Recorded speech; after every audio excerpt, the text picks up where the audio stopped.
Why is Basant Panchimi celebrated? According to legend, there was an extraordinarily intelligent princess named Vidyottama, who had defeated many prominent scholars in debate. When it was time for her to marry, she declared she would only do so with a person who was smarter than her. A group of scholars, who found her to be arrogant, however, decided they would teach her a lesson, by tricking her into marrying a fool instead. One day, they came across a man named Kalidasa who was cutting the same branch he was sitting on from a tree. Thus, deciding this was the fool they were looking for, the scholars presented him to the princess as a highly learned sage, who had taken a vow not to speak for a few days. They convinced her to marry him. Deceived by the scholars, she agreed to a swift marriage with Kalidasa.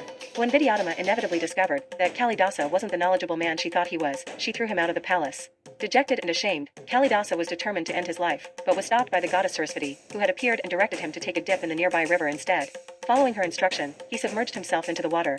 Miraculously, when he came out, he was no longer the Kalidasa of old. He was endowed with incredible intelligence and wisdom, and eventually became a highly renowned poet in Vidyottama. Basant Panchimi is celebrated to commemorate this occasion.